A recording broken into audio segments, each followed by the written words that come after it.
Metro ಪ್ರಯಾಣ ದರದಲ್ಲಿ ಏರಿಕೆ ಆಗಿರೋ ವಿಚಾರದಲ್ಲೂ ಕೂಡ ಕೇಂದ್ರ ವರ್ಸಸ್ ರಾಜ್ಯ ಅನ್ನೋ ರೀತಿಯಲ್ಲಾಗಿದೆ ಜಟಾಪಟಿ.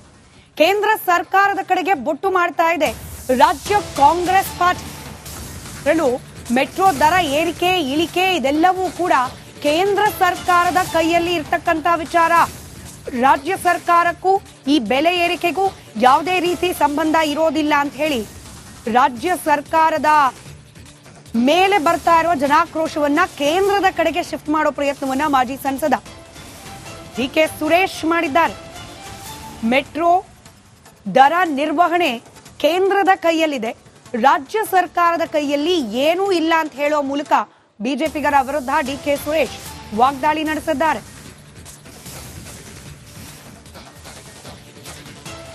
ರಾಜ್ಯಗಳ ಆರ್ಥಿಕ ಪರಿಸ್ಥಿತಿಯನ್ನ ಹಾಳು ಮಾಡತಕ್ಕಂತ ಒಂದು ಕೆಟ್ಟ ಸಂಸ್ಕೃತಿಯನ್ನ ಭಾರತೀಯ ಜನತಾ ಪಕ್ಷದ ಸರ್ಕಾರ ಮಾಡ್ತಾ ಇದೆ. ಅವರಿಗೆ ಒಳ್ಳೇದು ಮಾಡೋಕ್ಕಾಗಲಿಲ್ಲ ಅಂತ ಅಂದ್ರೂ ಕೆಟ್ಟದನ್ನು ಮಾಡೋದ್ರಲ್ಲಿ ಭಾರತೀಯ ಜನತಾ ಪಕ್ಷ ಎತ್ತಿದ ಕೈ.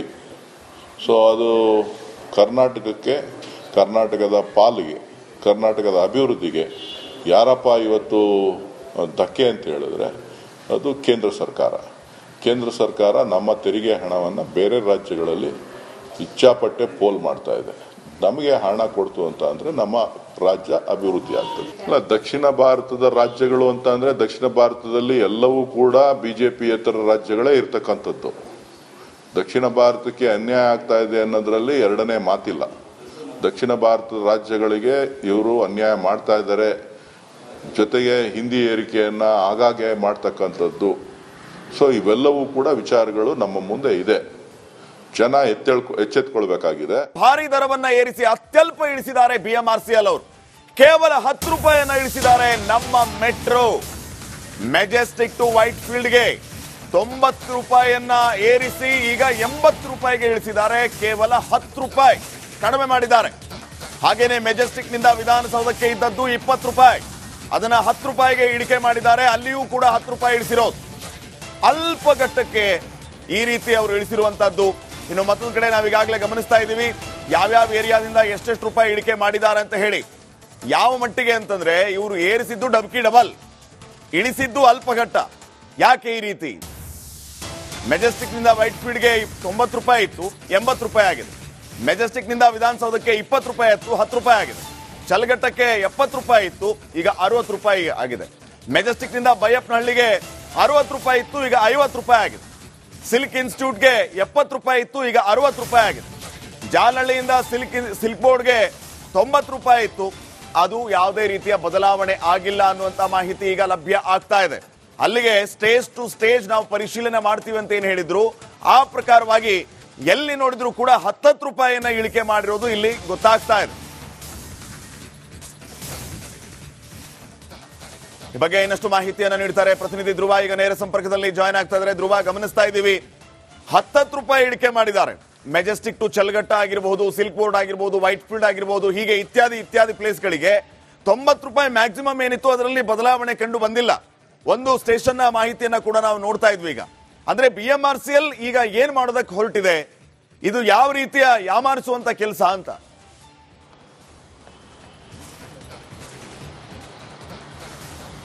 ಎಸ್ ಎಸ್ ಶ್ರೀಪಾದ್, ನಿಜವಾಗ್ಲೂ ಕೂಡ ಇಂಥದ್ದೊಂದು ಪ್ರಶ್ನೆ ಮೂಡುತ್ತೆ. ಬಿಎಂಆರ್ಸಿಎಲ್ ಯಾವಾಗ ದರ ಪರಿಷ್ಕರಣೆ ಮಾಡ್ತೀನಿ ಅಂತ ಹೇಳ್ತು ಅವಾಗಲೇ 1 to ಡಬಲ್ ಆಗಿತ್ತು. ಆದ್ರೆ 45% ಮಾತ್ರ ಏರಿಕೆ ಮಾಡ್ತೀವಿ ಅಂತ ಹೇಳಿ ನಿನ್ನೆ ಕೂಡ ಬಿಎಂಆರ್ಸಿಎಲ್ MD ಒಂದು ಪ್ರೆಸ್ ಮೀಟ್ ಅನ್ನ ಮಾಡಿ ಆ ಒಂದು ಮಾಹಿತಿಯನ್ನ ನೀಡಿದ್ರು. ಅದರ ಪರಿಷ್ಕರಣೆಯನ್ನ ಮಾಡ್ತೀವಿ, ಜನರಿಗೆ ಆಗ್ತಾ ಇರುವಂತ ಹೊರೆಯನ್ನ ತಗ್ಗಿಸ್ತೀವಿ ಅನ್ನುವಂತ ಒಂದು ಮಾಹಿತಿಯನ್ನ ನೀಡಿದ್ರು. ಆದ್ರೆ ಬೆಳಗ್ಗೆ ನೋಡಿದ್ರೆ ಕೇವಲ 10 ರೂಪಾಯಿ ಕಮ್ಮಿ ಆಗಿದೆ. ಅಂದ್ರೆ ಇವರು 105% ಇರುವಂತದ್ದನ್ನ ಒಂದು 70% 80% ಗೆ ಇಳಿಸಿದ್ದಾರೆ. ಇದು ಕೂಡ ಸುಲಿಗೆನೆ. ನಾವು ಹಲವು ಸ್ಟೇಷನ್ಗಳ ಒಂದು ರೇಟ್ ಗಳನ್ನ ನೋಡ್ತಾ ಹೋದ್ರೆ ಹಿಂದೆ 30 ರೂಪಾಯಿಗೆ ಹೋಗ್ತಾ ಇದ್ದವರು 50-60 ರೂಪಾಯಿಯನ್ನ ಕೊಡ್ಲೇಬೇಕು. 1 to ಡಬಲ್ ಇತ್ತು ನೋಡಿ, ಅದನ್ನ ಕಮ್ಮಿ ಮಾಡಿದ್ದಾರೆ. ಈ ಚಲಗಟ್ಟದಿಂದ ಮೆಜೆಸ್ಟಿಕ್ ಇರ್ಬೋದು, ಇನ್ನು ಮೆಜೆಸ್ಟಿಕ್ ಇಂದ ಸಿಲ್ಕ್ ಬೋರ್ಡ್ ಇರ್ಬೋದು, ಹೀಗೆ ಬೆಂಗಳೂರಿನ ಮೆಟ್ರೋ ಸಂಪರ್ಕ ಎಲ್ಲೆಲ್ಲಿದೆ ಅಲ್ಲೆಲ್ಲ ಓಡಾಡ್ತಾ ಇದ್ದವರಿಗೆ ಈ ಒಂದು ಸಮಸ್ಯೆ ಆಗಿದೆ.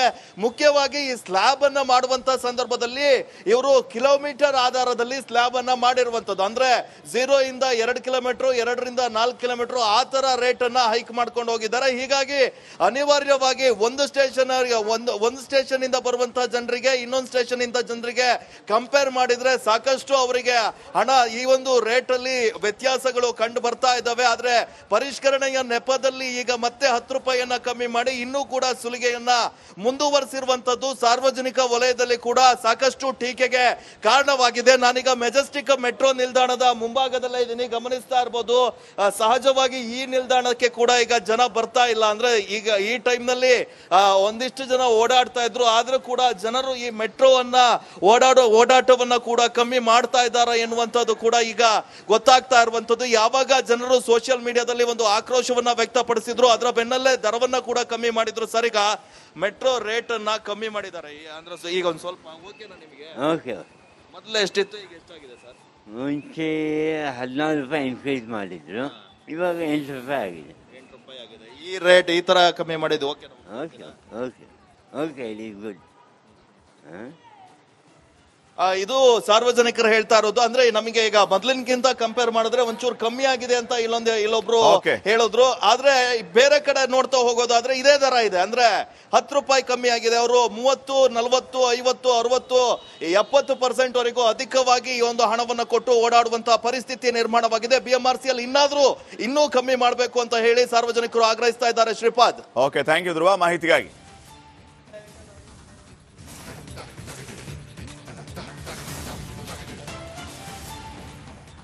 ಮೆಟ್ರೋ ಪ್ರಯಾಣ ದರದಲ್ಲಿ ಏರಿಕೆ ಆಗಿರೋ ವಿಚಾರದಲ್ಲೂ ಕೂಡ ಕೇಂದ್ರ ವರ್ಸಸ್ ರಾಜ್ಯ ಅನ್ನೋ ರೀತಿಯಲ್ಲಾಗಿದೆ ಜಟಾಪಟಿ. ಕೇಂದ್ರ ಸರ್ಕಾರದ ಕಡೆಗೆ ಬೊಟ್ಟು ಮಾಡ್ತಾ ಇದೆ ರಾಜ್ಯ ಕಾಂಗ್ರೆಸ್ ಪಾರ್ಟಿ. ಮೆಟ್ರೋ ದರ ಏರಿಕೆ ಇಳಿಕೆ ಇದೆಲ್ಲವೂ ಕೂಡ ಕೇಂದ್ರ ಸರ್ಕಾರದ ಕೈಯಲ್ಲಿ ಇರ್ತಕ್ಕಂಥ ವಿಚಾರ. ರಾಜ್ಯ ಸರ್ಕಾರಕ್ಕೂ ಈ ಬೆಲೆ ಏರಿಕೆಗೂ ಯಾವುದೇ ರೀತಿ ಸಂಬಂಧ ಇರೋದಿಲ್ಲ ಅಂತ ಹೇಳಿ ರಾಜ್ಯ ಸರ್ಕಾರದ ಮೇಲೆ ಬರ್ತಾ ಇರುವ ಜನಾಕ್ರೋಶವನ್ನ ಕೇಂದ್ರದ ಕಡೆಗೆ ಶಿಫ್ಟ್ ಮಾಡೋ ಪ್ರಯತ್ನವನ್ನ ಮಾಜಿ ಸಂಸದ DK ಸುರೇಶ್ ಮಾಡಿದ್ದಾರೆ. ಮೆಟ್ರೋ ದರ ನಿರ್ವಹಣೆ ಕೇಂದ್ರದ ಕೈಯಲ್ಲಿದೆ, ರಾಜ್ಯ ಸರ್ಕಾರದ ಕೈಯಲ್ಲಿ ಏನೂ ಇಲ್ಲ ಅಂತ ಹೇಳೋ ಮೂಲಕ ಬಿಜೆಪಿಗರ ವಿರುದ್ಧ DK ಸುರೇಶ್ ವಾಗ್ದಾಳಿ ನಡೆಸಿದ್ದಾರೆ.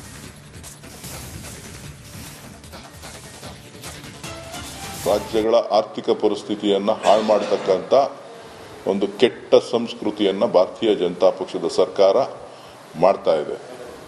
ಅವರಿಗೆ ಒಳ್ಳೇದು ಮಾಡೋಕ್ಕಾಗಲಿಲ್ಲ ಅಂತ ಅಂದ್ರೂ ಕೆಟ್ಟದನ್ನು ಮಾಡೋದ್ರಲ್ಲಿ ಭಾರತೀಯ ಜನತಾ ಪಕ್ಷ ಎತ್ತಿದ ಕೈ. ಸೊ ಅದು ಕರ್ನಾಟಕಕ್ಕೆ, ಕರ್ನಾಟಕದ ಪಾಲಿಗೆ, ಕರ್ನಾಟಕದ ಅಭಿವೃದ್ಧಿಗೆ ಯಾರಪ್ಪ ಇವತ್ತು ಧಕ್ಕೆ ಅಂತ ಹೇಳಿದ್ರೆ ಅದು ಕೇಂದ್ರ ಸರ್ಕಾರ.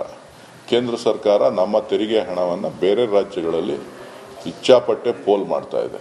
ನಮಗೆ ಹಣ ಕೊಡ್ತು ಅಂತ ಅಂದ್ರೆ ನಮ್ಮ ರಾಜ್ಯ ಅಭಿವೃದ್ಧಿ ಆಗ್ತದೆ. ಅಲ್ಲ, ದಕ್ಷಿಣ ಭಾರತದ ರಾಜ್ಯಗಳು ಅಂತ ಅಂದ್ರೆ ದಕ್ಷಿಣ ಭಾರತದಲ್ಲಿ ಎಲ್ಲವೂ ಕೂಡ ಬಿಜೆಪಿಯೇತರ ರಾಜ್ಯಗಳೇ ಇರ್ತಕ್ಕಂಥದ್ದು. ದಕ್ಷಿಣ ಭಾರತಕ್ಕೆ ಅನ್ಯಾಯ ಆಗ್ತಾ ಇದೆ ಅನ್ನೋದ್ರಲ್ಲಿ ಎರಡನೇ ಮಾತಿಲ್ಲ.